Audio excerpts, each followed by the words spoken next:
What's going on, Joe Squad? Welcome back to another video. This your boy Joe, and the Lakers lost, man. The Lakers lost to the Denver Nuggets. Needless to say, it was expected. The Denver Nuggets were clearly a better team. However, I did expect the Lakers to get one game, but they couldn't get one game. LeBron came out tonight, and playing inspired basketball and trying to keep his team in it, but he didn't have enough in the tank to kind of keep it going and pull out the win. And the Lakers really lost this game in the third quarter. They lost this game in the third quarter. They pretty much outscored the Nuggets for 3 quarters. And in the third quarter, they got outscored 36-16, about 20 points. During that third quarter, you had LeBron James, who goes the entire third quarter, and doesn't score a basket until there's 2 minutes and 47 seconds left to play in the third. Then he gets another bucket with 1 minute and 40 left to play in the third. And then he scores again with 10.1 seconds left. And then you only get 2 points from AD in the third quarter. So they got blitzed in the third quarter. I think they were up 73 to 58 to start the third. You don't get, LeBron played okay, but you let your team basically lose their lead, and you don't get aggressive until there's literally 2 minutes left to play in the quarter. And then you don't get anything from AD.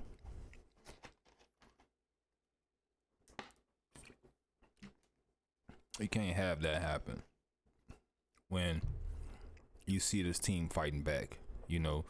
They fighting back, getting into the game, and you don't do anything to stop that run. I think you got to leave it all out there on the court. You got to play more aggressive. It is what it is. Then we get to the fourth quarter. LeBron scores his first bucket with 10 minutes and 38 seconds left to play. And then he doesn't score again until there's 3 minutes and 20 seconds left to play in the game. So, not keeping his foot on the pedal. I get getting your teammates involved, but in this situation, you gotta do what you gotta do. Clearly, you've been unstoppable pretty much the entire game, right? Getting whatever shot you wanted, scoring 30 points in the first half, been pretty much unstoppable. That's what they were gonna need you to do to win this game. It is what it is. And I think it was worth leaving it all on the court and living and fighting another day. In that same fourth quarter, you had 2 points from AD with 8 minutes and 17 seconds left to play. And then he scores again with 5 minutes and 29 seconds left. And then he later gets 2 more points. I think he went to the free throw line with 5 minutes and 2 seconds left to play. And then his final bucket comes with 1 minute and 13 seconds left. So AD was definitely aggressive in the fourth quarter. The game definitely got close there at the end.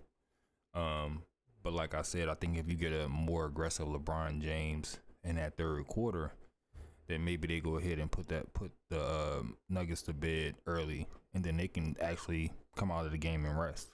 I think he should have, floored it for 3 quarters at least, and really closed the door on the Denver Nuggets so that they couldn't get back into that game. So you had Joker with 30 points, LeBron with 40 points, and then you get 25 from Murray and 21 from AD. One thing I didn't agree with is that they gave Joker the Western Conference Finals player of most valuable player. And I clearly thought that Murray was the most valuable player, straight up. I think that without Murray's contribution, and him taking over those games, they would not be in this position at all. I think Joker played good. he had a great game one. But I think Murray probably averaged like 30 in this series. You know what I'm saying? I think that he earned the most valuable player for the Western Conference Finals. I didn't even think it should have been a conversation. Like it shouldn't even been a debate. Joker was definitely valuable, but I thought Murray really outplayed everybody in that series, especially game 3. You know what I'm saying? In game 2. You know? I don't know, man. I just think Murray taking over those 4 quarters, he really separated himself. But Nikola Jokic was a Western Conference player, most valuable player. And I don't have a problem with that. I think that that's not a bad pick. My pick would have been Murray. So yeah, man, it's going to be interesting to see, where LeBron goes from here going into year 21. A lot of people upset about, the opposing fans somewhat, celebrating this as a victory. LeBron and the Lakers getting beat in the Western Conference Finals. Still a hell of a year for the Lakers after what they started with and all that they've been through and all the changes that they've had. So you got to tip your hat to the Lakers, man. I mean, they made the most out of, what they had this season with all the changes that they experienced. And, yeah, man, you take your hat off. LeBron scored 40 points. He definitely gave his team a chance. I would have liked for LeBron to be more aggressive, in that third quarter. As your team is basically getting destroyed in that quarter, they basically lost that quarter by 20 points. And I think that was actually the game changer. And, I think that quarter would have changed the outcome of this game drastically if you get a more aggressive LeBron James and Anthony Davis, for sure. But it's going to be interesting to see where things go, what changes and moves the Lakers are going to make. Do Kyrie Irving come over to LA and rejoin LeBron James in year 21? It's going to be an interesting dynamic. I definitely think that that's a strong possibility. With the players that they did acquire and them playing as well as they did, Austin Reeves, Hachimura, Vanderbilt, Russell. I can definitely see them packaging, a good deal to get Kyrie. And then you have Kyrie, AD, and LeBron. I definitely feel like that's coming. I think the Lakers are going to take another stab at it and give LeBron maybe one last opportunity at a championship.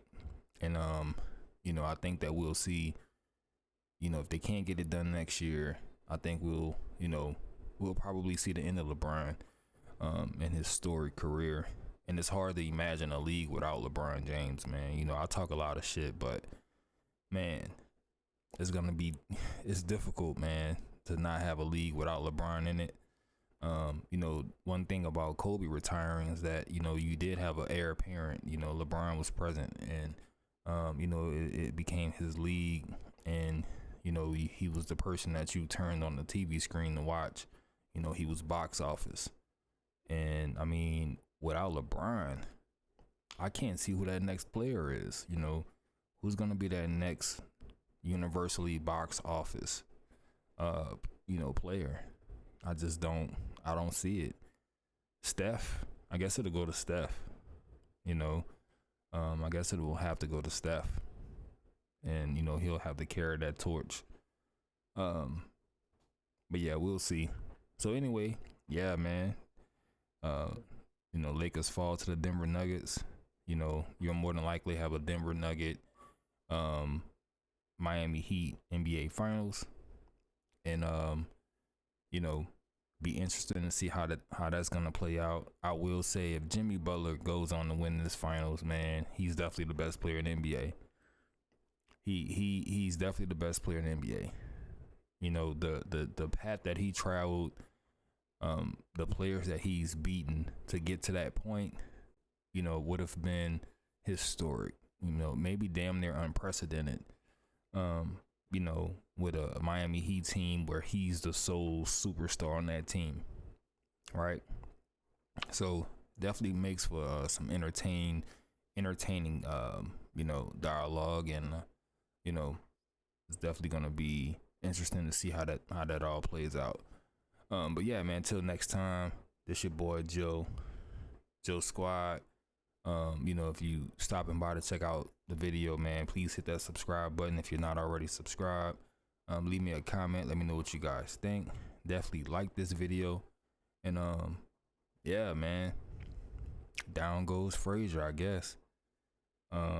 Lakers get knocked out, man, at the Western Conference Finals, and you got the Denver Nuggets headed to the NBA Finals.